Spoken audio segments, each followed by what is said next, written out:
Magandang umaga mga kabay. So meron po akong approved repair dito mga kabay. Ayan. Bali 39178B DWE E8200SN. Bali ang papalitan mga kabay, armature, sleeve, carbon brush, cord protector, tsaka cord clamp. So ayan po mga kabay, ito po yung armature.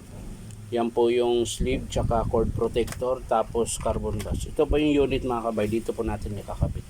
So tara mga kabay, samahan nyo po ako. So ayan mga kabay, nakabit ko na po yung cord protector. Ayan, nasa loob na po. So isasalpak na po natin ito mga kabay. Inuna ko lang po ito dahil matagal to eh. Yung armature saglit lang po yun pag kinabit.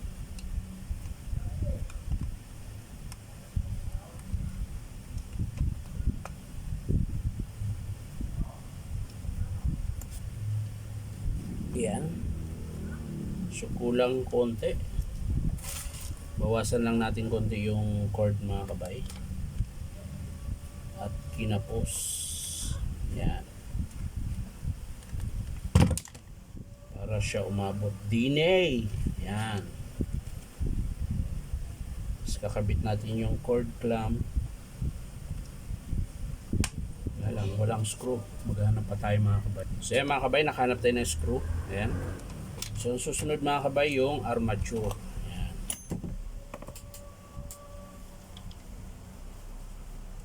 Papalitan po natin yung armature.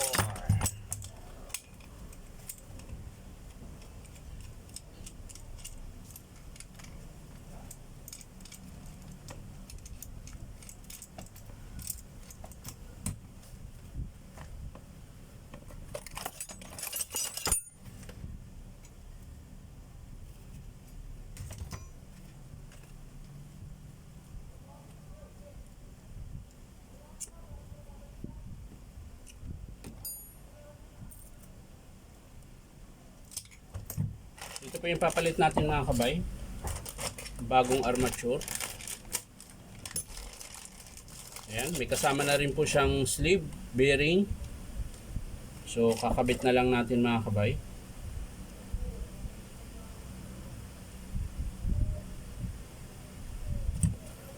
Kabit natin yung baffle, tapos yung washer mga kabay. Ayan.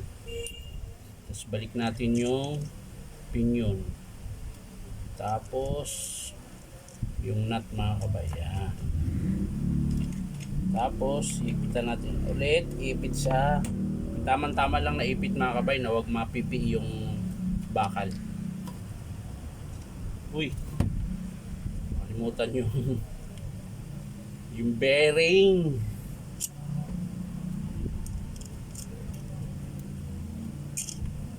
Kalimutan ang bearing.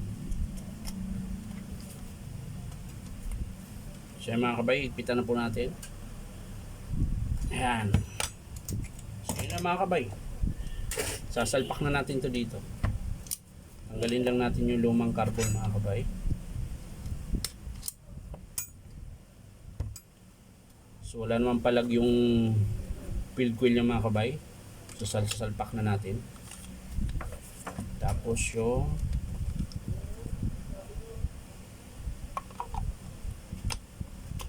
ayan, ikot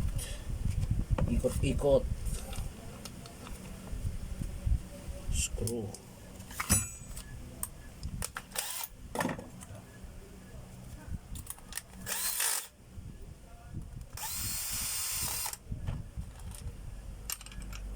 Screw.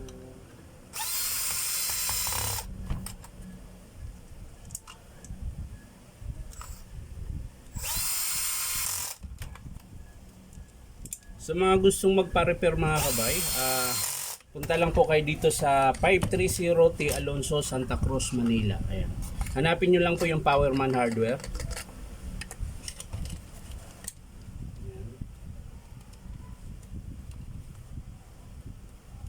So ito na yung bagong carbon mga kabay. Kakabit na po natin yung bagong carbon. Ayan. Sa kabila din mga kabay. Tignan din.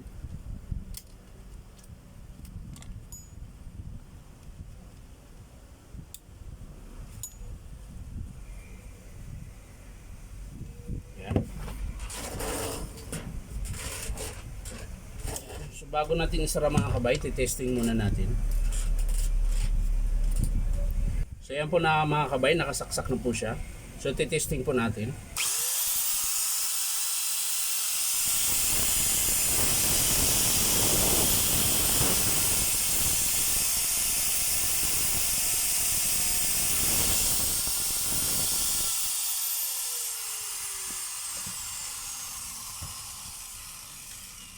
So yan mga kabay, okay na po.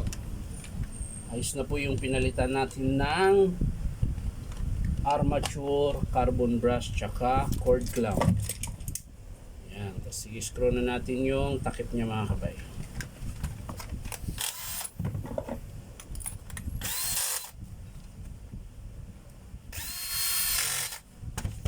So yun, natapos din mga kabay. So ito yung pinagpalitan natin mga kabay, armature. Ayan. Sira din po kasing bearing nito, ayan. Pero hindi ko na sinamar dahil meron na pong kasama yung armature. So yan lang mga kabay, maraming salamat sa panonood at palike and share na rin po. At syempre, subscribe nyo po ito aking YouTube account na Inom Tabay. So maraming salamat mga kabay. Bye bye!